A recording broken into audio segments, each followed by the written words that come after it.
pourquoi est-ce que ça bloque dans mes relations amoureuses? Comment manifester une histoire d'amour, une relation amoureuse sereine avec la véritable, j'ai envie de dire, la véritable définition de l'amour. Euh, alors, on manifeste à partir de nos croyances. Donc tu as tes croyances, c'est tes définitions, c'est ta vérité. Quelle est ta vérité sur l'amour, sur les relations amoureuses, sur les hommes, sur les femmes, sur toi-même? Et aussi tu as un regard sur ta vie en général, d'accord? Donc c'est une invitation à t'observer et à être honnête envers toi-même, puisque parfois je le vois bien, il y a des gens qui sont plein de belles intentions, mais il faut savoir que la loi de l'Assomption, ça vient de assumer. Tu manifestes ta vie à partir de tes définitions assumées, à partir de ton identité qui font référence à tes définitions. Or, je constate qu'il y a des gens, moi-même, hein, ça m'est arrivé, d'avoir des relations, c'est bateau, ça n'a aucun sens, c'est complètement incohérent. Donc un exemple, je constate que beaucoup de gens n'assument pas leur définition de l'amour. Que l'on soit un homme ou une femme, je constate que chez les hommes ou chez les femmes, même dans mon entourage proche ou plus lointain, qu'en réalité, il faut savoir que l'humain, nous les êtres humains, on veut aimer et être aimé. C'est une vérité absolue. Et aujourd'hui, avec toutes les distractions qu'il y a à notre disposition, d'autant plus quand elles sont mal utilisées, eh bien, le cerveau capte des trucs et ça fait des relations amoureuses flip-flop, quoi.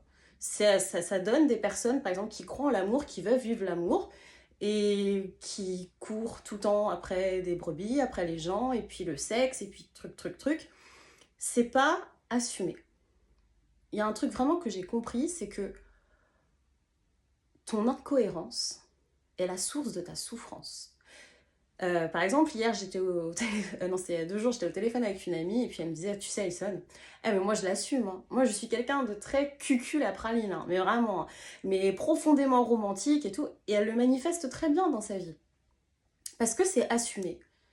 Et en fait, ce qui se passe, c'est que je constate que, prenons le cas de ce truc à la mode, là, sex friend, machin, des trucs qui sont pas assumés, bah, ça part dans tous les sens en fait.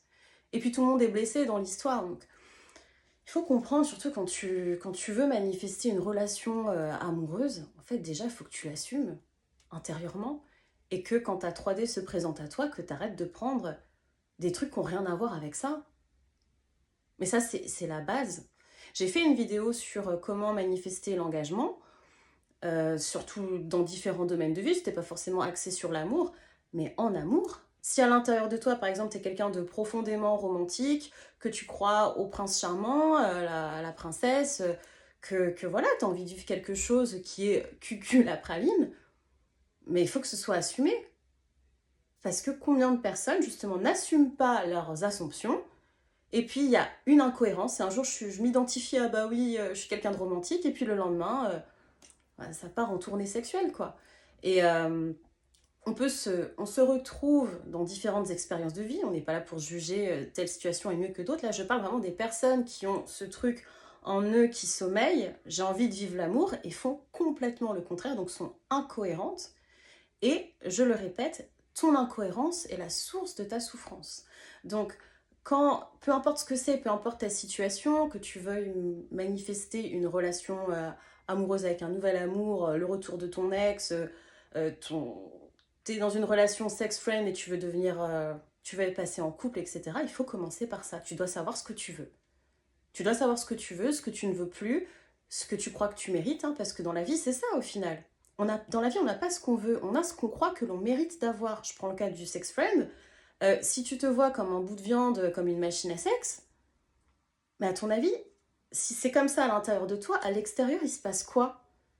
Et c'est ça aussi la loi de l'Assomption, c'est la loi de la vérité. Les gens n'ont pas de libre arbitre, dans le sens où j'ai fait une vidéo d'ailleurs qui est épinglée sur mon feed, qui est très importante, sur justement ce que c'est vraiment la physique quantique.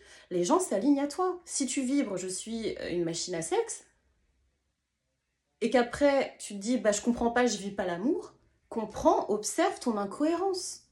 Et c'est dans ces moments-là qu'il faut se poser et être honnête envers soi-même. Et je constate que ce soit l'amour ou d'autres domaines, parfois on croit qu'on est honnête envers soi-même, mais en fait, mais pas du tout. Donc, je le rappelle, tu manifestes avec ton système de croyance, que tu en aies conscience ou non. Si tu veux savoir où tu en es dans ta vie, qui tu es, regarde les gens. Ils te le disent qui tu es. Et c'est là que tu recalibres. Tu ne touches pas à ta réalité 3D. Jamais. Tu ne manipules personne. C'est dans ta conscience que tu agis. Tu te poses et tu revisites tes définitions et à quoi tu veux t'identifier. Et tu t'y tiens. Donc là, je parlais de l'amour, parce que là, c'est la section amour. Vraiment, observe-toi. Et homme ou femme, hein, d'ailleurs, je constate qu'on est tous des enfants, des profondément romantiques. Profondément.